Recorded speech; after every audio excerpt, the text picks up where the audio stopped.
Hello friends, ನಮ್ಮ ಲಾಯಕ್ಸ್ ಬೆಂಗಳೂರು ಚಾನೆಲ್ಗೆ ಸ್ವಾಗತ. ಇವತ್ತು ನಾವು ದ ಹಿಂದೂ ದಿನಪತ್ರಿಕೆಯ ವಿಶ್ಲೇಷಣೆ ಕೆಳಗೆ 17ನೇ ಜುಲೈ 2020 ದಿನಾಂಕದ ಸುದ್ದಿ ವಿಶ್ಲೇಷಣೆ ಮಾಡ್ತಿದ್ದೇವೆ. ಇವತ್ತಿನ ಪ್ರಮುಖ ಆರ್ಟಿಕಲ್ಸ್ ಹೀಗಿದೆ. ಟಾರ್ಗೆಟೆಡ್ ನ್ಯೂಸ್ ಅನಾಲಿಸಿಸ್ ಕೆಳಗೆ ಮೊದಲು ನಾವು ಮೆಟರ್ನಲ್ ಮಾರ್ಟಾಲಿಟಿ ರೇಷಿಯೋದಲ್ಲಿ ಏನು ಡಿಕ್ಲೈನ್ ಆಗಿದೆ ಅದ್ರ ಬಗ್ಗೆ ತಿಳ್ಕೊತಾ ಇದ್ದೀವಿ. ನಂತರ ಎಲೆಕ್ಷನ್ ಕಮಿಷನ್ನ ಪೋಸ್ಟಲ್ ಬ್ಯಾಲೆಟ್ ಫೆಸಿಲಿಟಿ ಬಗ್ಗೆ ತಿಳ್ಕೊತಾ ಇದ್ದೀವಿ. ನಂತರ ಈಗ ರಾಜಸ್ಥಾನಲ್ಲಿ ಏನು ಪೊಲಿಟಿಕಲ್ ಇಂಬ್ಯಾಲೆನ್ಸ್ ನಡೀತಿದೆ ಅದಕ್ಕೆ ಸಂಬಂಧಪಟ್ಟಂತೆ ಜುಡಿಷಿಯಲ್ ರಿವ್ಯೂ ಹಾಗೂ ಆ್ಯಂಟಿ ಡಿಫೆಕ್ಷನ್ ಲಾ ಬಗ್ಗೆ ತಿಳ್ಕೊತಾ ಇದ್ದೀವಿ. ನಂತರ ಅಸೆಟ್ ರೀಕನ್ಸ್ಟ್ರಕ್ಷನ್ ಕಂಪ್ನಿಗಳಿಗೆ ಏನು ಹೊಸ ರೂಲ್ಸ್ ಹಾಗೂ ಕೋಡ್ ಮಾಡಬೇಕು ಅಂತ RBI ಹೇಳಿದೆ, ಅದ್ರ ಬಗ್ಗೆ ತಿಳ್ಕೊತಾ ಇದ್ದೀವಿ. ಡೈಲಿ ಎಡಿಟೋರಿಯಲ್ ಎನ್ರಿಚ್ಮೆಂಟ್ ಪ್ರೋಗ್ರಾಮ್ ಕೆಳಗೆ ಮೊದಲನೇ ಆರ್ಟಿಕಲ್ ಫಾರ್ ಈಕ್ವಲ್ ಟ್ರೀಟ್ಮೆಂಟ್. ಇದರಲ್ಲಿ SC/ST ಹಾಗೂ ಡಿಸೆಬಿಲಿಟೀಸ್ ಜನರೇನಿದ್ದಾರೆ ಇವರಿಬ್ರಿಗೂ ಕೂಡ ಸಮಾನವಾದ ರಿಸರ್ವೇಷನ್ ಕೊಡಬೇಕು ಅನ್ನೋದ್ರ ಬಗ್ಗೆ ಇರುವಂಥ ಆರ್ಟಿಕಲ್. ನಂತರ next editorial the last voice of Indian university. ಇದರಲ್ಲಿ ನಮ್ಮ ಹೈಯರ್ ಎಜುಕೇಷನಲ್ ಇನ್ಸ್ಟಿಟ್ಯೂಷನ್ಸ್ ಏನಿದೆ ಇವುಗಳಲ್ಲಿ ಗೌರ್ಮೆಂಟ್ ಇಂಟರ್ವೆನ್ಷನ್ ಕಮ್ಮಿ ಆಗಬೇಕು ಅನ್ನೋದ್ರ ಬಗ್ಗೆ ವಿಶ್ಲೇಷಣೆ ಮಾಡ್ತಿದ್ದೇವೆ. ಇವತ್ತಿನ ಮೊದಲನೇ article India registers a steep decline in maternal mortality ratio. ಈ article prelims point of view ಇಂದ UPSC ಹಾಗೂ KPSC ಪ್ರಿಲಿಮ್ಸ್ ಎರಡಕ್ಕೂ ತುಂಬ ಮುಖ್ಯ ಆಗಿರುವಂಥದ್ದು. ಜನರಲ್ ಸ್ಟಡೀಸ್ ಪೇಪರ್ 2 ಕೆಳಗೆ UPSC ಮೇನ್ಸಲ್ಲಿ social justice issues relating to development and management of social sector or services relating to health ಇದ್ರ ಕೆಳಗೆ ಬರುವಂಥದ್ದು. KPSC main syllabus general studies paper 3 hygiene and health ಕೆಳಗೆ ಬರುವಂಥದ್ದು. ಈ ಆರ್ಟಿಕಲ್ನ ಹಿನ್ನೆಲೆಯಲ್ಲಿ ಮೊದಲಿಗೆ ನಾವು ಸಸ್ಟೈನಬಲ್ ಡೆವಲಪ್ಮೆಂಟ್ ಗೋಲ್ಸ್ ಬಗ್ಗೆ ತಿಳ್ಕೊಳ್ಳೋಣ. ಸಸ್ಟೈನಬಲ್ ಡೆವಲಪ್ಮೆಂಟ್ ಅಂದರೆ ಏನು? ಡೆವಲಪ್ಮೆಂಟ್ ಅಂದರೆ ಅಭಿವೃದ್ಧಿ. ಸಸ್ಟೈನಬಲ್ ಡೆವಲಪ್ಮೆಂಟ್ ಅಂದರೆ ಸುಸ್ಥಿರ ಅಭಿವೃದ್ಧಿ. ಅಂದರೆ ಅಭಿವೃದ್ಧಿ ಹೇಗಿರಬೇಕು ಅಂತ ಅಂದರೆ ನಮ್ಮ ವರ್ತಮಾನದ ಅವಶ್ಯಕತೆಗಳನ್ನು ಪೂರೈಸುವುದರ ಜೊತೆಗೆ ಮುಂದಿನ ಪೀಳಿಗೆಗಳು ಅವರ ಅವಶ್ಯಕತೆಗಳನ್ನು ಪೂರೈಸಿಕೊಳ್ಳೋ ಸಾಮರ್ಥ್ಯ ಏನಿದೆ ಅದಕ್ಕೆ ಅಡ್ಡಿ ಆಗದೆ ಇರೋ ಥರ ಇರಬೇಕು. ಈ ಸಸ್ಟೈನಬಲ್ ಡೆವಲಪ್ಮೆಂಟ್ ಕೆಳಗೆ ಮಾನವನ ಅಭಿವೃದ್ಧಿ ಹಾಗೂ ಅದಕ್ಕೆ ಪೂರಕ ಆಗಿರುವಂಥ ಸಾಮಾಜಿಕ ಅಭಿವೃದ್ಧಿ, ಆರ್ಥಿಕ ಅಭಿವೃದ್ಧಿ ಹಾಗೂ ಪರಿಸರ ಸಂರಕ್ಷಣೆ ಇವೆಲ್ಲ ಇದರೊಳಗೆ ಅಳವಡಿಸಲಾಗಿದೆ. ಹಾಗಾದರೆ ಇದನ್ನು ಜಾಗತಿಕ ಮಟ್ಟದಲ್ಲಿ ಹೇಗೆ ಪೂರೈಸೋದು? ಆ ಕಾರ್ಯನ ಯುನೈಟೆಡ್ ನೇಷನ್ಸ್ ಮಾಡ್ತಾ ಇದೆ. 15 ವರ್ಷದ ಒಂದು ನಿಗದಿತ ಅವಧಿಯಲ್ಲಿ ಅಭಿವೃದ್ಧಿಯ ಗುರಿಗಳನ್ನ ಮಾಡಿಕೊಂಡು ಅದಕ್ಕೆ ಕೆಲವು ಮಾನದಂಡಗಳನ್ನ ಮಾಡ್ಕೊಂಡಿದೆ. ಅದನ್ನು ನಾವು United Nations sustainable development goals ಅಂತ ಕರಿತೀವಿ. ಯುನೈಟೆಡ್ ನೇಷನ್ಸ್ನ ಮೆಂಬರ್ ಸ್ಟೇಟ್ಸ್ ಎಲ್ಲ ಸೇರಿ ಸಸ್ಟೈನಬಲ್ ಡೆವಲಪ್ಮೆಂಟ್ ಆಗಬೇಕು ಅಂತ ಅಂದರೆ ಅದಕ್ಕೆ ಏನು ಗುರಿಗಳಿರಬೇಕು ಅಂತ 2015 ತೀರ್ಮಾನ ಮಾಡ್ತು. ಇದರ ಇಂಪ್ಲಿಮೆಂಟೇಷನ್ 2016 ಸ್ಟಾರ್ಟ್ ಆಗಿದೆ ಹಾಗೂ ಇದನ್ನೆಲ್ಲ 2030 ಒಳಗೆ ಕಂಪ್ಲೀಟ್ ಮಾಡಬೇಕಾಗಿದೆ.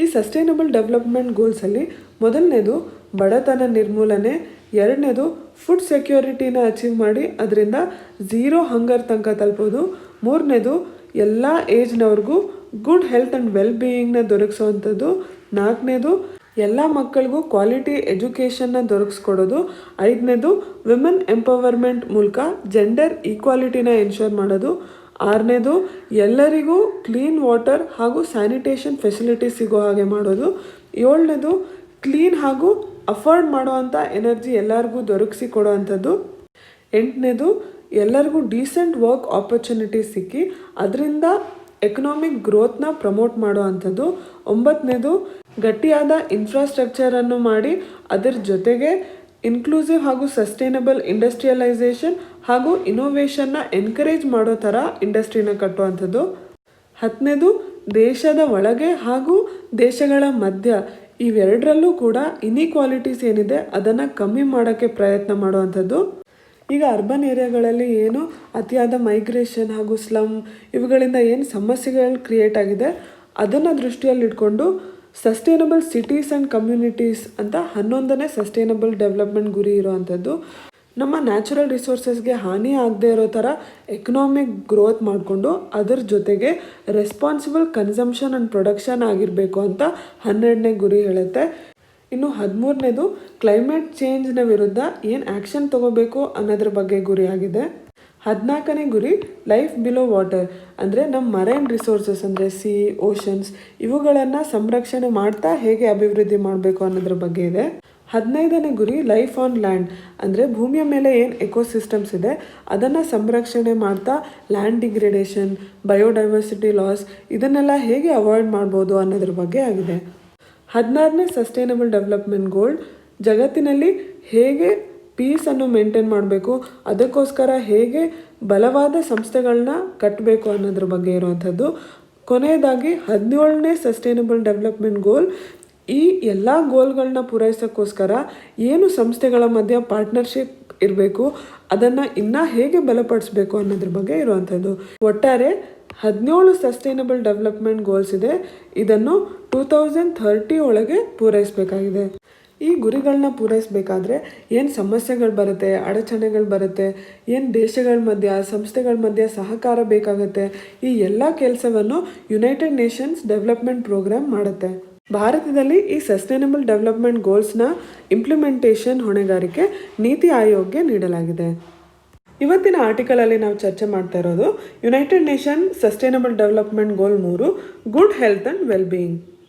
ಇದರ ಕೆಳಗೆ ಇಡೀ ಜನಾಂಗದ ಲೈಫ್ ಎಕ್ಸ್ಪೆಕ್ಟೆನ್ಸಿ ಬೆಟರ್ ಮಾಡೋದು, ಅಂದರೆ ಎಷ್ಟು ವರ್ಷಗಳ ಕಾಲ ಬದುಕಿರ್ತಾರೆ ಆ ನಂಬರ್ ಆಫ್ ಇಯರ್ಸ್ನ ಜಾಸ್ತಿ ಮಾಡುವಂಥದ್ದು, ಚೈಲ್ಡ್ ಹಾಗೂ ಮೆಟರ್ನಲ್ ಹೆಲ್ತ್ನ ಇನ್ನೂ ಉತ್ತಮ ಮಾಡುವಂಥದ್ದು, ಏಡ್ಸ್, ಮಲೇರಿಯಾ ಇಂತಹ ಕಾಯಿಲೆಗಳನ್ನು ಪೂರ್ತಿಯಾಗಿ ಜಗತ್ತಿನಿಂದ ನಿರ್ಮೂಲನೆ ಮಾಡುವಂಥದ್ದು, ಹಾಗೂ ಈಗ ಕೋವಿಡ್-19ನಂತಹ ಗ್ಲೋಬಲ್ ಹೆಲ್ತ್ ಕ್ರೈಸಿಸ್ ಏನು ಬಂದಿದೆ ಅದನ್ನು ಹ್ಯಾಂಡಲ್ ಮಾಡುವಂಥದ್ದು.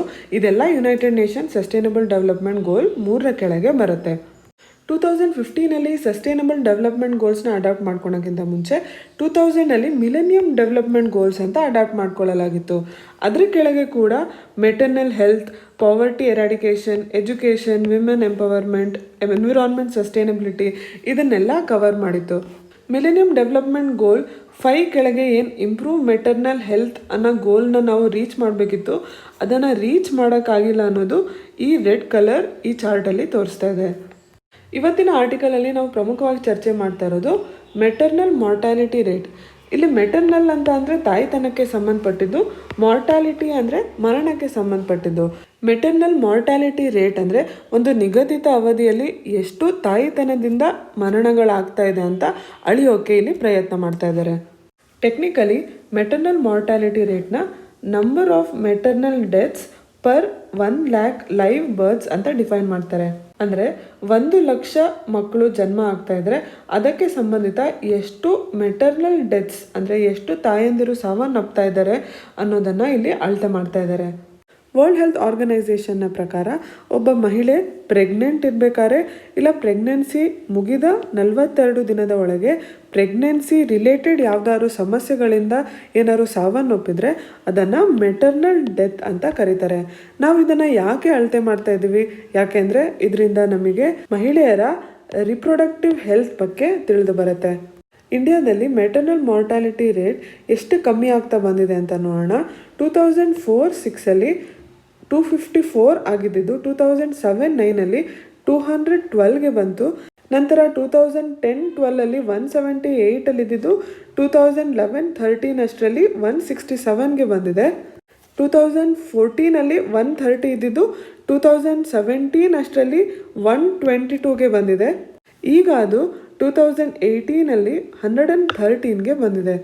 ಇವತ್ತಿನ ಆರ್ಟಿಕಲಲ್ಲಿ ಹೇಗೆ ನಾವು 2007-9 212 ಈಗ 2018 113ಗೆ ಬಂದಿದ್ದೀವಿ. ಹಾಗಾಗಿ ಈ ಡಿಕೇಡಲ್ಲಿ ನಾವು 100 ಡೆತ್ಗಳನ್ನ ಕಮ್ಮಿ ಮಾಡಿದ್ದೀವಿ ಪರ್ 1 lakh ಲೈವ್ ಬರ್ತ್ಸ್ ಅನ್ನೋದನ್ನು ಈ ಆರ್ಟಿಕಲಲ್ಲಿ ಹೇಳ್ತಾ ಇದ್ದಾರೆ. ಈ ಆರ್ಟಿಕಲಲ್ಲಿ ನಿಮಗೆ ಸ್ಟೇಟ್ ವೈಸ್ ಕಂಪ್ಯಾರಿಸನ್ ಕೊಡ್ತಾ ಇದ್ದಾರೆ. ಕರ್ನಾಟಕ ಸ್ಟೇಟ್ ಎಕ್ಸಾಮ್ಸ್ ದೃಷ್ಟಿಯಿಂದ ಈ ಅಂಕಿಅಂಶಗಳು ತುಂಬ ಮುಖ್ಯವಾಗಿದೆ. ಕರ್ನಾಟಕದಲ್ಲಿ 2013-15 MMR 130 ಆಗಿತ್ತು. 14-16 108ಗೆ ಬಂತು. 15-17 ಮಧ್ಯೆ 97ಗೆ ಬಂತು. ಈಗ 2018 92 ಪರ್ 1 lakh ಲೈವ್ ಬರ್ತ್ಸ್ಗೆ ಇಳಿದಿದೆ. ಈ ಆರ್ಟಿಕಲಲ್ಲೇ ನೀಡಿರೋ ಹಾಗೆ ನಾವು ಸದರ್ನ್ ಸ್ಟೇಟ್ಸ್ನ ಕಂಪೇರ್ ಮಾಡಿ ನೋಡಿದರೆ ಕರ್ನಾಟಕ ಒಳ್ಳೆ ಸ್ಥಿತಿಯಲ್ಲಿಲ್ಲ. ಅಂದರೆ ಬೇರೆ ಎಲ್ಲ ಸದರ್ನ್ ಸ್ಟೇಟ್ಸ್ ಕರ್ನಾಟಕಕ್ಕಿಂತ ಕೆಳಗಿನ MMRನ ಪಡ್ಕೊಂಡಿದೆ.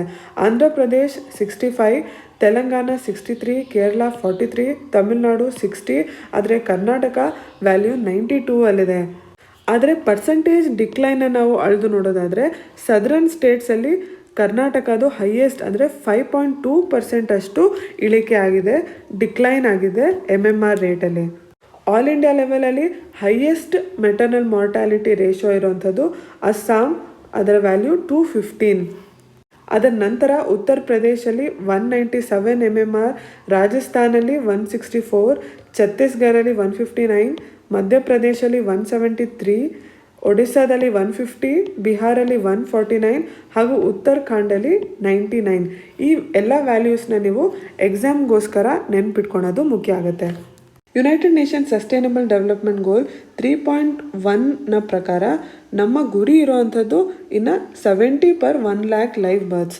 ಆ ಹಾದಿಯಲ್ಲಿ ನಾವು ನಡೆದು ಹೋಗ್ತಾ ಇದ್ದೀವಿ ಅನ್ನೋದನ್ನು ನಾವು ಈ ಆರ್ಟಿಕಲಲ್ಲಿ ತಿಳ್ಕೊಬೋದು. ಮುಂದಿನ article, no postal ballot facility for voters above 65, election commission. ಈ ಆರ್ಟಿಕಲ್ UPSC ಹಾಗೂ KPSC syllabus prelims election commission ಕೆಳಗೆ ಬರುವಂಥದ್ದು.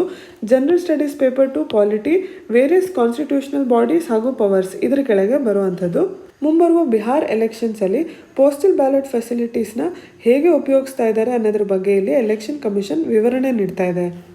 ಈ ಆರ್ಟಿಕಲ್ನ ಹಿನ್ನೆಲೆಯಲ್ಲಿ ಪೋಸ್ಟಲ್ ಬ್ಯಾಲೆಟ್ ಅಂದರೆ ಏನು ಅಂತ ಮೊದಲು ತಿಳ್ಕೊಳ್ಳೋಣ.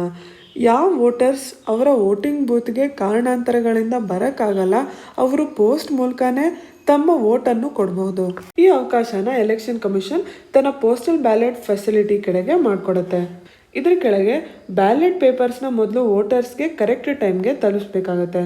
ಈ ಕೆಲಸನ ರಿಟರ್ನಿಂಗ್ ಆಫೀಸರ್ ನಾಮಿನೇಷನ್ ವಿಡ್ರಾಲ್ನ ಲಾಸ್ಟ್ ಡೇಟ್ ಆದ 24 ಗಂಟೆಗಳ ಒಳಗೆ ಈ ಬ್ಯಾಲೆಟ್ ಪೇಪರ್ಸ್ನ ಪ್ರಿಂಟ್ ಮಾಡಿ ಡಿಸ್ಪ್ಯಾಚ್ ಮಾಡ್ತಾನೆ.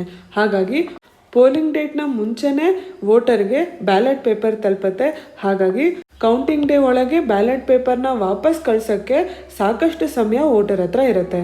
ಈ ಪೋಸ್ಟಲ್ ಬ್ಯಾಲೆಟ್ ಪೇಪರ್ಸ್ನ ತಮ್ಮ ರಾಜ್ಯದಿಂದ ದೂರ ಇರುವಂಥ ಆರ್ಮ್ಡ್ ಫೋರ್ಸಸ್ಗಳಿಗೆ ಇಲ್ಲ ಒಂದು ರಾಜ್ಯದ ಪೊಲೀಸ್ ಫೋರ್ಸ್ ಏನು ತಮ್ಮ ರಾಜ್ಯದ ಹೊರಗಡೆ ಪೋಸ್ಟಿಂಗ್ ಆಗಿರುತ್ತೆ ಅವ್ರಗಳಿಗೆ, ಇಂಡಿಯಾದ ಹೊರಗೆ ಪೋಸ್ಟಿಂಗ್ ಆಗಿರುವಂಥ ಗೌರ್ಮೆಂಟ್ ಎಂಪ್ಲಾಯೀಸ್ ಹಾಗೂ ಅವರ ಫ್ಯಾಮಿಲಿ ಮೆಂಬರ್ಸ್ಗೆ ಇವರೆಲ್ಲ ತಮ್ಮ ವೋಟ್ನ ವಾಪಸ್ ಪೋಸ್ಟ್ ಇಲ್ಲ ಎಲೆಕ್ಟ್ರಾನಿಕಲಿ ಕೂಡ ಕಳಿಸ್ಬೋದು. ಮುಖ್ಯವಾದ ಪೊಸಿಷನ್ಸಲ್ಲಿರುವಂಥ president of India, vice president, governor, union cabinet minister, speaker of the house ಹಾಗೂ ಯಾರು ಗೌರ್ಮೆಂಟ್ ಆಫೀಸರ್ಸ್ ಪೋಲ್ ಡ್ಯೂಟಿ ಮೇಲಿರ್ತಾರೆ ಇವರು ತಮ್ಮ ಕಾನ್ಸ್ಟಿಟ್ಯೂಯೆನ್ಸಿಯಿಂದ ದೂರ ಇದ್ದು ವೋಟ್ ಮಾಡೋಕ್ಕಾಗದೇ ಇದ್ದಾಗ ಇವರು ಕೂಡ ಪೋಸ್ಟ್ ಮೂಲಕ ತಮ್ಮ ವೋಟನ್ನು ನೀಡಬಹುದು.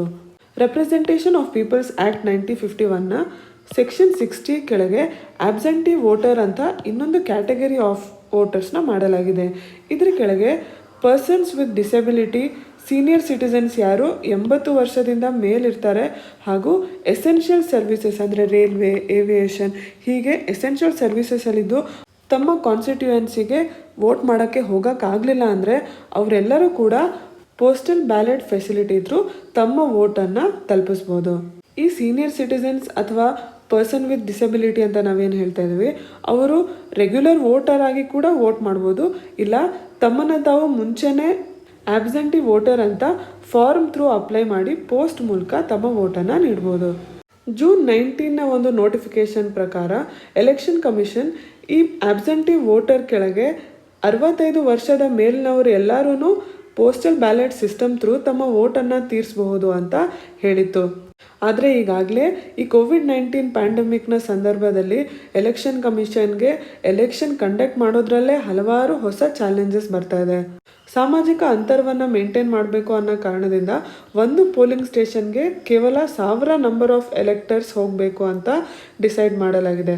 ಹಾಗಾಗಿ ಬಿಹಾರ್ ಎಲೆಕ್ಷನಲ್ಲಿ ಈಗಾಗಲೇ 34,000 ಹೊಸ ಅಡಿಷ್ನಲ್ ಪೋಲಿಂಗ್ ಸ್ಟೇಷನ್ಸ್ನ ಸೆಟಪ್ ಮಾಡಲಾಗ್ತಾ ಇದೆ.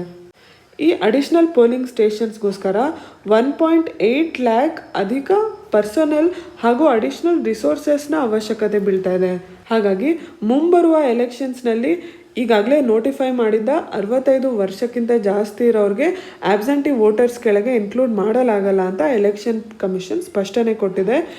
ಈಗ ನಡೆಯುವ ಎಲೆಕ್ಷನಲ್ಲಿ 80 ವರ್ಷದಿಂದ ಮೇಲಿರೋರು, ಡಿಸೆಬಿಲಿಟೀಸ್ ಇರೋರು, ಕೋವಿಡ್-19 ಡ್ಯೂಟಿಯಲ್ಲಿರೋರು ಅಥವಾ ಬೇರೆ ಎಸೆನ್ಷಿಯಲ್ ಸರ್ವಿಸ್ ವರ್ಕರ್ಸ್ ಆಗಿರೋಂಥವ್ರು ಇವರೆಲ್ಲರಿಗೂ ಪೋಸ್ಟಲ್ ಬ್ಯಾಲೆಟ್ ಸಿಸ್ಟಮ್ ಕೆಳಗೆ ತಮ್ಮ ವೋಟನ್ನು ಕೂಡ ಅವಕಾಶ ಮಾಡಲಾಗ್ತಾ ಇದೆ. ಈ ಆರ್ಟಿಕಲ್ ನಿಮಗೆ ಎಲೆಕ್ಷನ್ ಕಮಿಷನ್ ಕೆಳಗೆ ಸಬ್ ಟಾಪಿಕ್ ಎಲೆಕ್ಟೋರಲ್ ರಿಫಾರ್ಮ್ಸ್ ಕೆಳಗೆ ಬರುತ್ತೆ.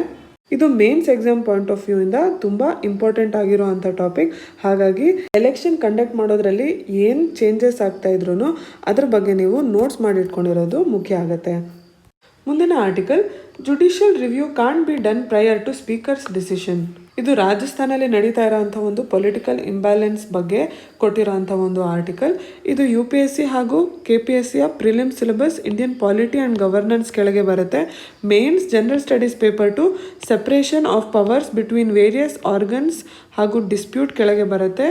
ಈ ಆರ್ಟಿಕಲ್ ನಮ್ಮ ಸಂವಿಧಾನದ 10th ಶೆಡ್ಯೂಲ್ ಆಗಿರುವಂಥ ಆ್ಯಂಟಿ ಡಿಫೆಕ್ಷನ್ ಲಾಗೆ ಸಂಬಂಧಪಟ್ಟದ್ದು. ಈ ಆರ್ಟಿಕಲ್ನ ಹಿನ್ನೆಲೆಯಲ್ಲಿ ನಾವು ಆ್ಯಂಟಿ ಡಿಫೆಕ್ಷನ್ ಲಾ ಬಗ್ಗೆ ತಿಳ್ಕೊಳ್ಳೋಣ. ಡಿಫೆಕ್ಷನ್ ಅಂದರೆ ಏನು? An act of changing party alliance from the party on which a person got elected to a legislative body to a different party. ಅಂದರೆ ಒಬ್ಬ ವ್ಯಕ್ತಿ ಒಂದು ಪಾರ್ಟಿ ಕೆಳಗೆ ಎಲೆಕ್ಷನ್ನ ಕಂಟೆಸ್ಟ್ ಮಾಡಿ ಅದರಲ್ಲಿ ಗೆದ್ದು ಒಂದು ಲೆಜಿಸ್ಲೇಟಿವ್ ಬಾಡಿ ಅಂದರೆ ಪಾರ್ಲಿಮೆಂಟ್ ಅಥವಾ ಅಸೆಂಬ್ಲಿಗೆ ಎಲೆಕ್ಟ್ ಆಗಿ ಹೋದ್ಮೇಲೆ ನಂತರ ಇನ್ನೊಂದು ಪಾರ್ಟಿಗೆ ಸೇರೋದಕ್ಕೆ ನಾವಿಲ್ಲಿ ಡಿಫೆಕ್ಷನ್ ಅಂತ ಕರಿತೀವಿ.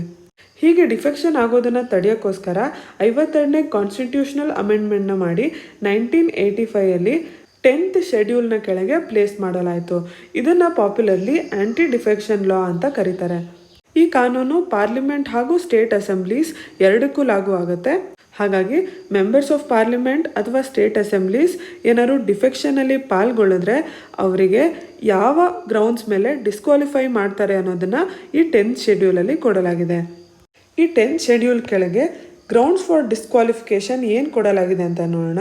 ಒಬ್ಬ ಮೆಂಬರ್ ತನ್ನ ಮೆಂಬರ್ಶಿಪ್ನ ವಾಲಂಟರಿಯಾಗಿ ಅಂದರೆ ತಾನೇ ಸ್ವತಃ ಇಚ್ಛೆಯಿಂದ ಪಾರ್ಟಿ ಮೆಂಬರ್ಶಿಪ್ನ ಬಿಟ್ಕೊಟ್ರೆ ಅಥವಾ ವೋಟಿಂಗ್ನ ಸಮಯದಲ್ಲಿ ಪೊಲಿಟಿಕಲ್ ಪಾರ್ಟಿಯಿಂದ ಏನು ಡೈರೆಕ್ಷನ್ ಬಂದಿರುತ್ತೆ, ಏನು ಪಾರ್ಟಿ ವಿಪ್ ಇರುತ್ತೆ ಅದರ ವಿರುದ್ಧವಾಗಿ ವೋಟಿಂಗ್ ಮಾಡೋದು ಅಥವಾ ವೋಟಿಂಗ್ ಮಾಡದೇ ಇರೋದು, ಆ ಸಮಯದಲ್ಲಿ ಕೂಡ ಆ ಮೆಂಬರ್ ಡಿಸ್ಕ್ವಾಲಿಫಿಕೇಶನ್ಗೆ ಅರ್ಹನಾಗ್ತಾನೆ. ಇದಕ್ಕೂ ಕೂಡ ಒಂದು ಎಕ್ಸೆಪ್ಷನ್ ಇದೆ.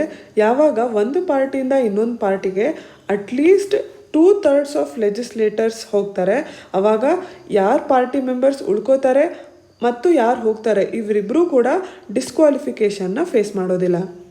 ಇಂಡಿಪೆಂಡೆಂಟ್ ಕ್ಯಾಂಡಿಡೇಟ್ ಆಗಿ ಯಾರು ಎಲೆಕ್ಷನ್ ಗೆದ್ದಿರ್ತಾರೆ ಅವರು ಎಲೆಕ್ಷನ್ ನಂತರ ಏನಾದ್ರು ಪೊಲಿಟಿಕಲ್ ಪಾರ್ಟಿ ಸೇರಿಕೊಂಡ್ರೆ ಅಥವಾ ನಾಮಿನೇಟೆಡ್ ಮೆಂಬರ್ ಆಗಿರ್ತಾರಲ್ಲ ಅವರು ಮೆಂಬರ್ ಆಫ್ ಲೆಜಿಸ್ಲೇಚರ್ ಆದಮೇಲೆ ನಂತರ 6 months ಒಳಗೆ ಏನಾದ್ರು ಬೇರೆ ಪಾರ್ಟಿ ಜಾಯಿನ್ ಆದರೆ ಇವರಿಬ್ಬರೂ ಕೂಡ ಡಿಸ್ಕ್ವಾಲಿಫಿಕೇಷನ್ಗೆ ಅರ್ಹರಾಗ್ತಾರೆ. ಪಾರ್ಲಿಮೆಂಟ್ ಹಾಗೂ ಲೆಜಿಸ್ಲೇಚರ್ಸ್ಗಳಲ್ಲಿ ಏನು ಡಿಫೆಕ್ಷನ್ ನಡೆಯುತ್ತೆ ಅದನ್ನು ರಿವ್ಯೂ ಮಾಡುವಂಥ ಪವರ್ಸ್ ಜುಡಿಷಿಯರಿಗಿದೆಯಾ? ಜುಡಿಷಿಯಲ್ ರಿವ್ಯೂ ಅಂತ ಅಂದರೆ ಏನು? ಲೆಜಿಸ್ಲೇಚರ್ ಅಥವಾ ಎಕ್ಸಿಕ್ಯೂಟಿವ್ ಇವರ ಆ್ಯಕ್ಷನ್ಸ್ ಕಾನ್ಸ್ಟಿಟ್ಯೂಷನ್ನ ಪ್ರಕಾರವಾಗಿದೆಯಾ ಅಂತ ಜುಡಿಷಿಯರಿ ಡಿಸೈಡ್ ಮಾಡ್ಬೋದು. ಈ ಪವರ್ನ ಜುಡಿಷಿಯಲ್ ರಿವ್ಯೂ ಅಂತ ಕರಿತೀವಿ. ಹಾಗೆ ಪಾರ್ಲಿಮೆಂಟ್ ಅಥವಾ ಲೆಜಿಸ್ಲೇಚರಲ್ಲಿ ಡಿಫೆಕ್ಷನ್ ನಡೆದಾಗ ಆ ಡಿಫೆಕ್ಷನ್ ಬಗ್ಗೆ ತೀರ್ಮಾನ ತಗೊಳ್ಳೋದು ಆ ಹೌಸ್ನ ಪ್ರಿಸೈಡಿಂಗ್ ಆಫೀಸರ್ ಅಂದರೆ ಚೇರ್ಮನ್ ಅಥವಾ ಸ್ಪೀಕರ್ ಆಫ್ ದ ಹೌಸ್ ಆಗಿರ್ತಾನೆ. ಈ ಲಾ ಮೊದಲು ಬಂದಾಗ ಈ ಪ್ರಿಸೈಡಿಂಗ್ ಆಫೀಸರ್ ಏನು ಡಿಸೈಡ್ ಮಾಡ್ತಾನೆ ಅದು ಜುಡಿಷಿಯಲ್ ರಿವ್ಯೂ ಕೆಳಗೆ ಬರ್ತಾ ಇರಲಿಲ್ಲ. ಆದರೆ ಸುಪ್ರೀಂ ಕೋರ್ಟ್ 1992 ಪ್ರಿಸೈಡಿಂಗ್ ಆಫೀಸರ್ ಈ ಡಿಸ್ಕ್ವಾಲಿಫಿಕೇಷನ್ ಮೇಲೆ ಏನು ಡಿಸಿಷನ್ ತೊಗೊತಾನೆ ಅದು ಜುಡಿಷಿಯಲ್ ರಿವ್ಯೂ ಕೆಳಗೆ ಬರುತ್ತೆ ಅಂತ ಹೇಳ್ತು. ಆದರೆ ಈ ಪ್ರಿಸೈಡಿಂಗ್ ಆಫೀಸರ್ ಅವನ ಡಿಸಿಷನ್ ತೊಗೊಳಕ್ಕಿಂತ ಮುಂಚೆ ಸುಪ್ರೀಂ ಕೋರ್ಟ್ ಇಲ್ಲ ಯಾವುದೇ ಕೋರ್ಟ್ ಇಂಟರ್ವೀನ್ ಮಾಡಲ್ಲ ಅಂತ ಕೂಡ ಇಲ್ಲಿ ಹೇಳಿದ್ದಾರೆ. 28 ವರ್ಷದ ಮುಂಚೆ ಕೊಟ್ಟಿರೋಂಥ 1992 ಜಡ್ಜ್ಮೆಂಟ್, ಆ ಕೇಸ್ನ ಹೆಸರು ಕಿಹೋಟೋ ಹೊಲಹಾನ್ ವರ್ಸಸ್ ಝಚಿಲು ಆ್ಯಂಡ್ ಅದರ್ಸ್ ಕೇಸ್. ಹಾಗೆ ಜುಡಿಷಿಯರಿ ಏನಾದ್ರು ಇಂಟರ್ಫಿಯರ್ ಮಾಡಿದರೂ ಕೂಡ ಅದು ಎಕ್ಸೆಪ್ಷನಲ್ ಕೇಸಸ್ ಆಗಿರೋ ಅಂಥ ಸಸ್ಪೆನ್ಷನ್ಸ್, ಗ್ರೇವ್ ಇಮಿಡಿಯೇಟ್ ಹಾಗೂ ಇರ್ರಿವರ್ಸಿಬಲ್ ರಿಪರ್ಕಷನ್ಸ್ ಹಾಗೂ ಕಾನ್ಸಿಕ್ವೆನ್ಸಸ್ ಇರೋವಂಥ ಸಂದರ್ಭದಲ್ಲಿ ಮಾತ್ರ ಅಂತ ಕೋರ್ಟ್ ಈ ಜಡ್ಜ್ಮೆಂಟಲ್ಲಿ ಹೇಳ್ತಾ ಇದೆ. ಈ ಆ್ಯಂಟಿ ಡಿಫೆಕ್ಷನ್ ಲಾ ಈಗ ಯಾಕೆ ಸುದ್ದಿಯಲ್ಲಿದೆ ಅಂತ ಅಂದರೆ ರಾಜಸ್ಥಾನಲ್ಲಿ ಡೆಪ್ಯೂಟಿ ಚೀಫ್ ಮಿನಿಸ್ಟರ್ ಆದ ಸಚಿನ್ ಪೈಲಟ್ ಹಾಗೂ 18 MLAಗಳಿಗೆ ಆ್ಯಂಟಿ ಡಿಫೆಕ್ಷನ್ ಲಾ ಕೆಳಗೆ ರಾಜಸ್ಥಾನ್ ಗೌರ್ಮೆಂಟ್ ಇವರಿಗೆ ನೋಟಿಸನ್ನು ಕೊಟ್ಟಿದೆ. ಅದರ ವಿರುದ್ಧ ಅವರೆಲ್ಲ ರಾಜಸ್ಥಾನ್ ಹೈಕೋರ್ಟಲ್ಲಿ ಈ ಆ್ಯಂಟಿ ಡಿಫೆಕ್ಷನ್ ಲಾ ಕೆಳಗೆ ಏನು voluntarily giving up membership of a political party ಕೆಳಗೆ ಡಿಸ್ಕ್ವಾಲಿಫಿಕೇಷನ್ ಮಾಡಬಹುದಾಗತ್ತೆ, ಇದರ ಕಾನ್ಸ್ಟಿಟ್ಯೂಷನಾಲಿಟಿನ ಕ್ವೆಶ್ಚನ್ ಮಾಡ್ತಾ ಪೆಟಿಷನ್ನ ಹಾಕಿದ್ದಾರೆ. ಆದರೆ ರಾಜಸ್ಥಾನ್ ಸ್ಟೇಟ್ ಅಸೆಂಬ್ಲಿಯ ಪ್ರಿಸೈಡಿಂಗ್ ಆಫೀಸರ್ ಇವ್ರುಗಳ ಡಿಸ್ಕ್ವಾಲಿಫಿಕೇಶನ್ ಮೇಲೆ ಯಾವುದೂ ತೀರ್ಮಾನ ತಗೊಳ್ದೇ ಇರೋದ್ರಿಂದ ಕೋರ್ಟ್ ಇದರಲ್ಲಿ ಇಂಟರ್ಫಿಯರ್ ಮಾಡೋಕ್ಕಾಗಲ್ಲ ಅಂತ ಈ ಆರ್ಟಿಕಲಲ್ಲಿ ಹೇಳ್ತಾ ಇದ್ದಾರೆ. ಹಾಗಾಗಿ ಜುಡಿಷಿಯಲ್ ರಿವ್ಯೂ ಪವರ್ ಕೋರ್ಟಿಗೆ ಪ್ರಿಸೈಡಿಂಗ್ ಆಫೀಸರ್ ತಮ್ಮ ಡಿಸಿಷನ್ ತಗೊಂಡ್ಮೇಲೆ ಬರುತ್ತೆ ಅಂತ ಈ ಆರ್ಟಿಕಲಿಂದ ನಾವು ತಿಳ್ಕೊಬೋದು. ಮುಂದಿನ article, ensure fair debt recovery practices. RBI tells asset reconstruction companies. ಇದು ನಿಮ್ಮ prelim syllabus current affairs economy ಕೆಳಗೆ ಬರುವಂಥದ್ದು ಹಾಗೂ ಮೇನ್ಸ್ ಇಂಡಿಯನ್ ಎಕಾನಮಿ ಕೆಳಗೆ ಬ್ಯಾಂಕಿಂಗ್ ಸಬ್ ಟಾಪಿಕ್ ನಾನ್ ಪರ್ಫಾರ್ಮಿಂಗ್ ಅಸೆಟ್ಸ್ ಕೆಳಗೆ ಬರುತ್ತೆ. ಈ ಆರ್ಟಿಕಲ್ನ ಹಿನ್ನೆಲೆಯಲ್ಲಿ ನಾವು ಮೊದಲು ನಾನ್ ಪರ್ಫಾರ್ಮಿಂಗ್ ಅಸೆಟ್ಸ್ ಅಂದರೆ ಏನು ಅಂತ ತಿಳ್ಕೊಳ್ಳೋಣ. A loan or advance for which the principal or interest payment remained overdue for a period of 90 days is called as a non-performing asset. ಸಾಲವನ್ನು ತಗೊಂಡ ನಂತರ ಅದರ ಪ್ರಿನ್ಸಿಪಲ್ ಇಲ್ಲ ಇಂಟ್ರೆಸ್ಟ್ ಪೇಮೆಂಟಲ್ಲಿ 90 ದಿನಗಳಿಗಿಂತ ಜಾಸ್ತಿ ಡಿಲೇ ಆದರೆ ಅದಕ್ಕೆ ನಾನ್ ಪರ್ಫಾರ್ಮಿಂಗ್ ಅಸೆಟ್ ಅಂತ ಹೇಳ್ತಾರೆ. ಬ್ಯಾಂಕ್ಗಳು ಈ ನಾನ್ ಪರ್ಫಾರ್ಮಿಂಗ್ ಅಸೆಟ್ಸ್ನ ಮತ್ತೆ ಸಬ್ಸ್ಟ್ಯಾಂಡರ್ಡ್, ಡೌಟ್ಫುಲ್ ಹಾಗೂ ಲಾಸ್ ಅಸೆಟ್ಸ್ ಅಂತ ಕ್ಲಾಸಿಫೈ ಮಾಡಬೇಕು. ಯಾವುದೇ ಅಸೆಟ್ 12 ತಿಂಗಳು ಇಲ್ಲ ಅದಕ್ಕಿಂತ ಕಮ್ಮಿ ಟೈಮ್ ನಾನ್ ಪರ್ಫಾರ್ಮಿಂಗ್ ಅಸೆಟ್ ಆಗಿದ್ರೆ ಅದನ್ನು ಸಬ್ಸ್ಟ್ಯಾಂಡರ್ಡ್ ಅಸೆಟ್ ಅಂತ ಹೇಳ್ತಾರೆ. ಯಾವುದಾದರೂ ಅಸೆಟ್ ಈ ಸಬ್ಸ್ಟ್ಯಾಂಡರ್ಡ್ ಅಸೆಟ್ ಆಗಿ 12 ತಿಂಗಳ ಕಾಲ ಇದ್ರೆ ಅದನ್ನು ಡೌಟ್ಫುಲ್ ಅಸೆಟ್ ಅಂತ ಕರೀತಾರೆ. ಯಾವ ಅಸೆಟ್ ವಾಪಸ್ ರಿಕವರಿ ಆಗುತ್ತೆ ಅನ್ನೋ ಚಾನ್ಸ್ ಆಲ್ಮೋಸ್ಟ್ ಇರೋದೇ ಇಲ್ಲ, ಅದನ್ನು ಲಾಸ್ ಅಸೆಟ್ ಅಂತ ಕರೀತಾರೆ. ನಂತರ ಅಸೆಟ್ ರಿಸ್ಟ್ರಕ್ಷನ್ ಕಂಪ್ನೀಸ್ ಅಂದರೆ ಏನು ಅಂತ ತಿಳ್ಕೊಳ್ಳೋಣ. ನಾವೀಗೇನು ಡಿಸ್ಕಸ್ ಮಾಡಿದ್ವಿ, ನಾನ್ ಪರ್ಫಾರ್ಮಿಂಗ್ ಅಸೆಟ್ಸ್ ಇವುಗಳನ್ನ ಬ್ಯಾಡ್ ಅಸೆಟ್ಸ್ ಅಂತ ಕೂಡ ಕರೀತಾರೆ. ಬ್ಯಾಂಕ್ಸ್ ಹಾಗೂ ಫೈನಾನ್ಷಿಯಲ್ ಇನ್ಸ್ಟಿಟ್ಯೂಷನ್ಸ್ ಹತ್ರ ಏನು ನಾನ್ ಪರ್ಫಾರ್ಮಿಂಗ್ ಅಸೆಟ್ಸ್ ಇರುತ್ತೆ ಅದನ್ನು ಈ ಸ್ಪೆಷಲೈಸ್ಡ್ ಫೈನಾನ್ಷಿಯಲ್ ಇನ್ಸ್ಟಿಟ್ಯೂಷನ್ಸ್ ಆದ asset ರಿಸ್ಟ್ರಕ್ಚರಿಂಗ್ ಕಂಪ್ನೀಸ್ಗಳು ಕೊಂಡ್ಕೊಳ್ಳುತ್ತೆ.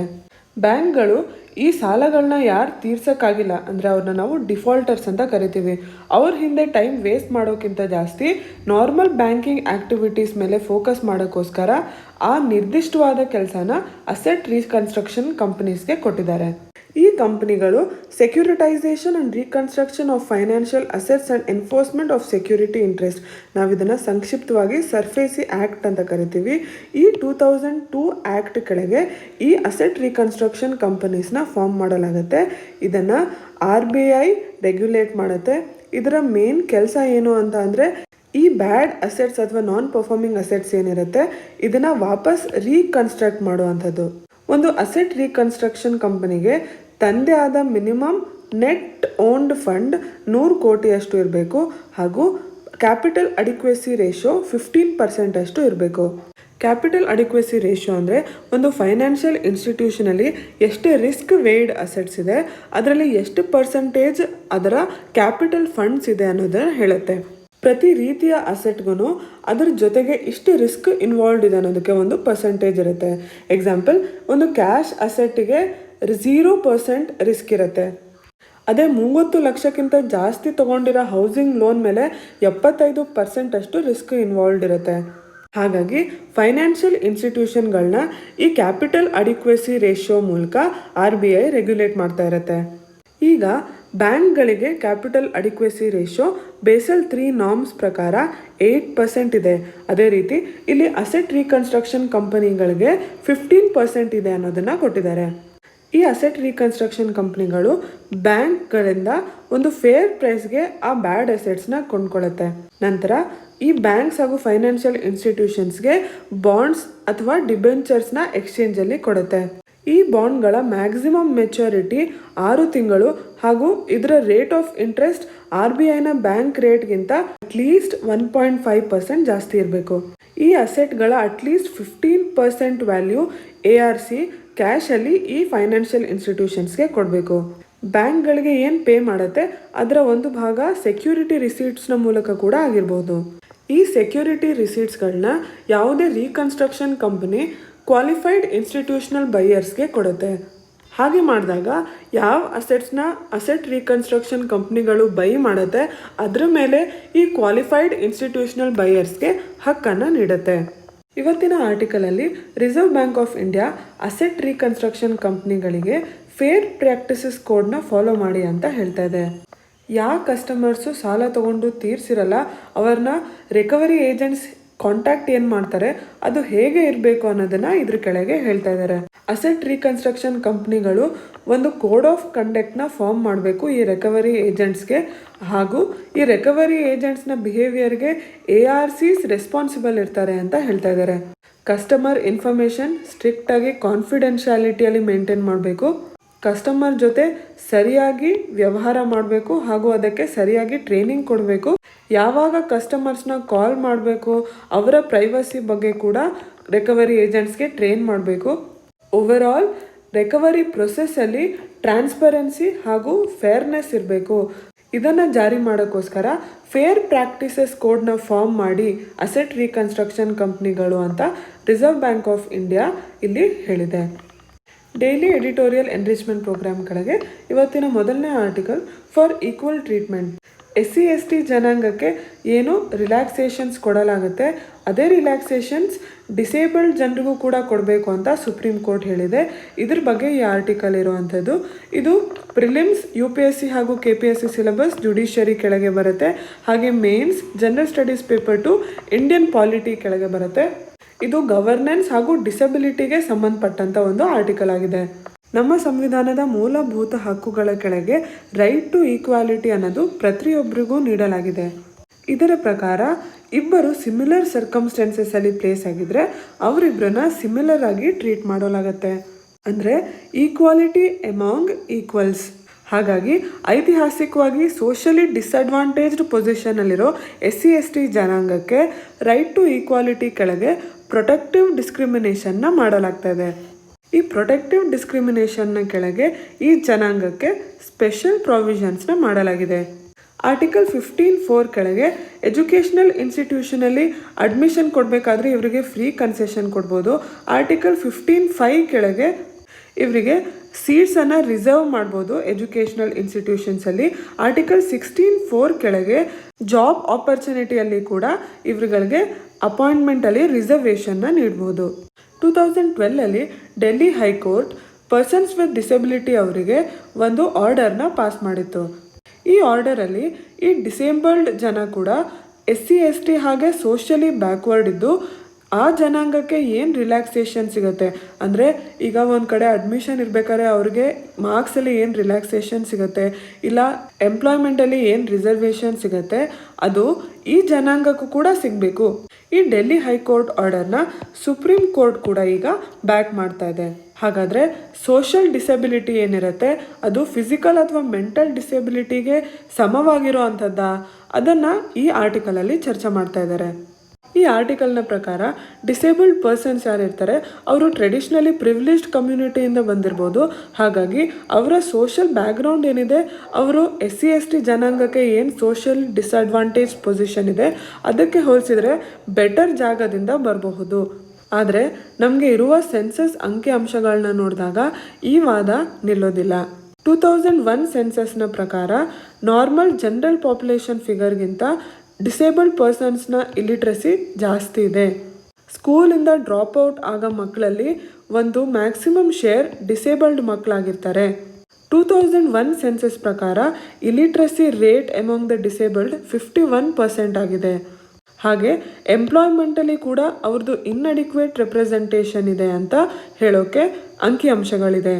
2016 right of persons with disabilities act ಅಂತ ಪಾಸ್ ಆಯಿತು. ಅದರ ಕೆಳಗೆ ಕೋಟಾ ಫಾರ್ ಡಿಸೇಬಲ್ಡ್ 3% 5% ಮಾಡಲಾಗಿದೆ. ಗೌರ್ಮೆಂಟ್ ಹೈಯರ್ ಎಜುಕೇಷನಲ್ ಇನ್ಸ್ಟಿಟ್ಯೂಷನ್ಸಲ್ಲಿ ಅಟ್ಲೀಸ್ಟ್ 5% ಹಾಗೂ ಗೌರ್ಮೆಂಟ್ ಜಾಬ್ಸಲ್ಲಿ 4% ಅಷ್ಟು ರಿಸರ್ವೇಷನ್ ಕೊಡಬೇಕು ಅಂತ ಹೇಳಲಾಗಿದೆ. ಹಾಗೂ ಪ್ರೈವೇಟ್ ಸೆಕ್ಟರಲ್ಲಿ ಇವ್ರುಗಳನ್ನ ಹೈರ್ ಮಾಡೋಕ್ಕೋಸ್ಕರ ಗೌರ್ಮೆಂಟ್ ಇನ್ಸೆಂಟಿವ್ಸ್ ಕೊಡಬೇಕು ಅನ್ನೋ ಪ್ರಾವಿಷನ್ ಕೂಡ ಇದ್ರ ಕೆಳಗೆ ಮಾಡಲಾಗಿದೆ.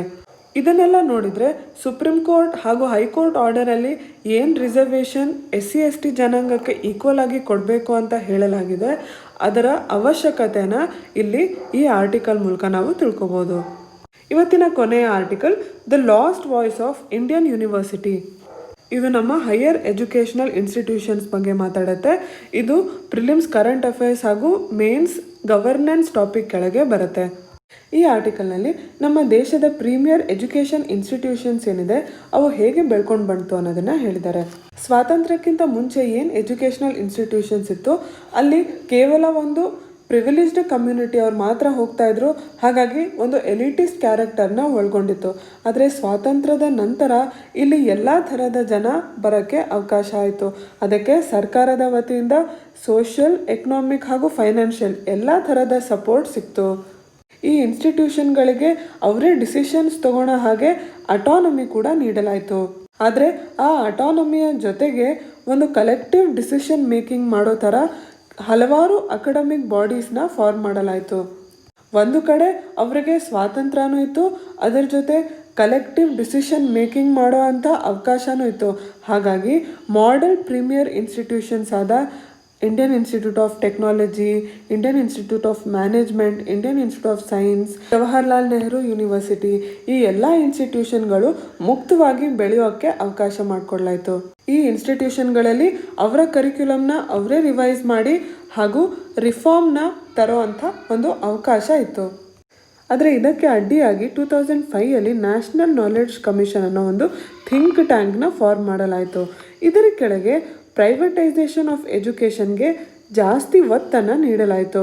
ಹಾಗಾಗಿ ಅಡ್ಮಿನಿಸ್ಟ್ರೇಟಿವ್ ಹಾಗೂ ಅಕಾಡೆಮಿಕ್ ಡಿಸಿಷನ್ಸ್ ಏನಿತ್ತು ಈ ಇನ್ಸ್ಟಿಟ್ಯೂಷನ್ಗಳ ಮೇಲೆ ಜಾಸ್ತಿ ಹೇರಲಾಗಿತ್ತು. ಅದರ ಕೆಳಗೆ ಸೆಮಿಸ್ಟರ್ ಸಿಸ್ಟಮ್ ಹಾಗೂ 4 year introduction of undergraduate programme, public ಹಾಗೂ ಪ್ರೈವೇಟ್ ಯೂನಿವರ್ಸಿಟಿ ಇವೆಲ್ಲ ಮಾಡಲಾಯಿತು. ನಮ್ಮ ದೇಶದ ಅಚೀವ್ಮೆಂಟ್ಸ್ಗಳನ್ನ ಎತ್ತಿ ಹಿಡಿಯೋಕ್ಕಿಂತ ಜಾಸ್ತಿ ಅಮೇರಿಕನ್ ಅಕಾಡೆಮಿಯನ್ನ ಒಂದು ರೆಫರಲ್ ಪಾಯಿಂಟ್ ಆಗಿ ಇಟ್ಕೊಳ್ಳೋಕೆ ಸ್ಟಾರ್ಟ್ ಆಯಿತು. ಅದಕ್ಕೆ ಹೋಲಿಸಿ ನಮ್ಮ ಇನ್ಸ್ಟಿಟ್ಯೂಷನ್ಸ್ ಏನಿದೆ ಅದು ಕಮ್ಮಿ ಸ್ಟ್ಯಾಂಡರ್ಡಲ್ಲಿದೆ. ಅದಕ್ಕೋಸ್ಕರ ಗೌರ್ಮೆಂಟಲ್ ಇಂಟರ್ವೆನ್ಷನ್ ಮುಖ್ಯ ಅನ್ನೋದನ್ನು ಹೇಳಲಾಗ್ತಾ ಬಂತು. ಇದೆಲ್ಲದರ ಕಾರಣ ಏನು ಅಕಾಡೆಮಿಕ್ ಬಾಡೀಸ್ ಇತ್ತು ಇವುಗಳ ವ್ಯಾಲ್ಯೂ ಕಮ್ಮಿ ಆಯಿತು. ಇದಾದ ನಂತರ ಮತ್ತೆ 2014 ಫ್ರೆಶ್ ಆಗಿ ಗೌರ್ಮೆಂಟಲ್ ಇಂಟರ್ವೆನ್ಷನ್ ಸ್ಟಾರ್ಟ್ ಆಯಿತು. ಇದರ ಕೆಳಗೆ ಚಾಯ್ಸ್ ಬೇಸ್ಡ್ ಕ್ರೆಡಿಟ್ ಸಿಸ್ಟಮ್ನ ಸ್ಟಾರ್ಟ್ ಮಾಡಲಾಯಿತು. ಅಂದರೆ ಸ್ಟೂಡೆಂಟ್ಸ್ ಕೆಲವು ಎಲೆಕ್ಟಿವ್ನ ಮಾತ್ರ ಸೆಲೆಕ್ಟ್ ಮಾಡಿ ಅದನ್ನು ಓದೋ ಅಂಥ ಸಿಸ್ಟಮ್ ಸ್ಟಾರ್ಟ್ ಆಯಿತು. ಮುಂಚೆ ಏನು ಕರಿಕ್ಯುಲಮ್ನ ರಿವೈಸ್ ಮಾಡೋ ಅಂಥ ಅಟಾನಮಿ ಇತ್ತು ಅದು ಕೂಡ ಈಗ ಗೌರ್ಮೆಂಟ್ ಕೆಳಗೆ ಬಂದಿದೆ. Academic curriculum, teaching, learning process, parameters ಎಲ್ಲದೂ ಗೌರ್ಮೆಂಟ್ ಕೆಳಗೆ ಬಂದಿರೋದ್ರಿಂದ ಈಗ ಯೂನಿವರ್ಸಿಟಿಗಳು ಗೌರ್ಮೆಂಟ್ನ ಒಂದು ಎಕ್ಸ್ಟೆನ್ಷನ್ ಅನ್ನೋ ಥರ ಕಾಣುತ್ತೆ. ಈ ಕೋವಿಡ್-19 ಪ್ಯಾಂಡಮಿಕ್ನ ಸಿಚುವೇಶನಲ್ಲಂತೂ ಯೂನಿವರ್ಸಿಟಿ ಕಮಿಷನ್ ಏನಿದೆ UGC ಇದು ಹೈಯರ್ ಎಜುಕೇಷನಲ್ ಇನ್ಸ್ಟಿಟ್ಯೂಷನ್ಸ್ನ ಎಲ್ಲ ಫಂಕ್ಷನಿಂಗ್ಗಳಲ್ಲೂ ಇಂಟರ್ಫಿಯರ್ ಆಗ್ತಾ ಇರೋಂಗೆ ಕಾಣ್ತಾ ಇದೆ. ಇದಕ್ಕೆ ಈ ಆರ್ಟಿಕಲಲ್ಲಿ ಬ್ಯೂರೋಕ್ರೆಟಿಕ್ ಸೆಂಟ್ರಲೈಸೇಷನ್ ಅಂತ ಕರಿತಾ ಇದ್ದಾರೆ. ಅಂದರೆ ಏನೇನು ಎಜುಕೇಷನಲ್ ಇನ್ಸ್ಟಿಟ್ಯೂಷನ್ಸ್ಗೆ ಸಂಬಂಧಪಟ್ಟಂಥ ಡಿಸಿಷನ್ಸ್ ಇದೆ, ಅಕಾಡೆಮಿಕ್ ಟರ್ಮ್ ಇರ್ಬೋದು, ಇವ್ಯಾಲ್ಯೂಯೇಷನ್ ಹೆಂಗೆ ಮಾಡಬಹುದು ಅನ್ನೋದಿರ್ಬೋದು, ಇಲ್ಲ ಟೀಚಿಂಗ್ ಹಾಗೂ ಲರ್ನಿಂಗ್ ಪ್ರೊಸೆಸ್ ಹೆಂಗಿರಬೇಕು, ಈ ಎಲ್ಲ ಡಿಸಿಷನ್ಸ್ ಕೆಲವು ಜನರ ಕೆಳಗೆ ಮಾತ್ರ ಇದೆ. ಹಾಗೂ ಮಿಕ್ಕಿದ ಇನ್ಸ್ಟಿಟ್ಯೂಷನ್ಸ್ ಮೇಲೆ ಸೆಂಟ್ರಲ್ ಇರ್ಬೋದು, ಸ್ಟೇಟ್ ಇರ್ಬೋದು, ಪ್ರೈವೇಟ್ ಇರ್ಬೋದು ಈ ಎಲ್ಲ ಇನ್ಸ್ಟಿಟ್ಯೂಷನ್ಸ್ ಮೇಲೆ ಹೇರಲಾಗ್ತಾ ಇದೆ ಅಂತ ಇಲ್ಲಿ ಹೇಳ್ತಾ ಇದ್ದಾರೆ.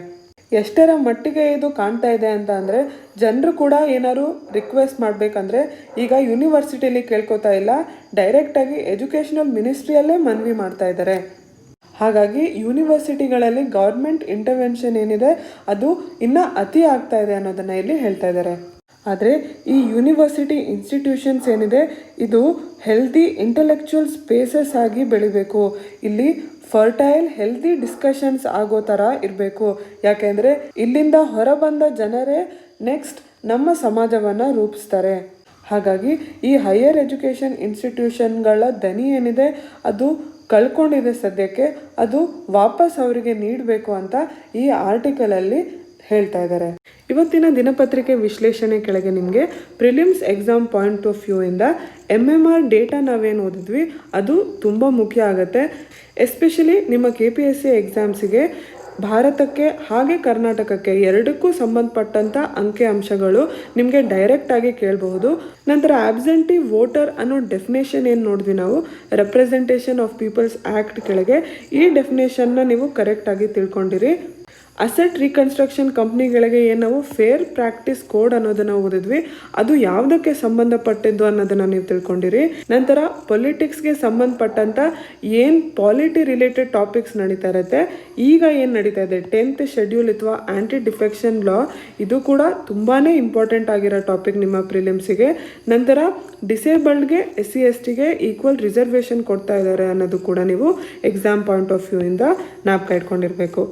ನಿಮ್ಮ ಮೇನ್ಸ್ ಎಕ್ಸಾಮ್ಗೆ ಈ ಎಲ್ಲ ಡೇಟಾ ಜೊತೆ ಇವತ್ತು ನಾವೇನು ವಿಶ್ಲೇಷಣೆ ಮಾಡಿದ್ವಿ ಅದನ್ನೆಲ್ಲ ನೀವು ನೋಟ್ಸ್ ಮಾಡಿ ಇಟ್ಕೊಂಡಿರಿ. ಇವತ್ತಿನ ಎಲ್ಲ ಆರ್ಟಿಕಲ್ಸ್ ನಿಮಗೆ ತಿಳಿದಿದೆ ಅಂತ ಅನ್ಕೋತೀನಿ. ಈ ವಿಡಿಯೋ ನಿಮಗೆ ಇಷ್ಟ ಆದಲ್ಲಿ ಈ ಚಾನೆಲ್ನ ಲೈಕ್, ಶೇರ್ ಹಾಗೂ ಸಬ್ಸ್ಕ್ರೈಬ್ ಮಾಡಿ. ಧನ್ಯವಾದಗಳು.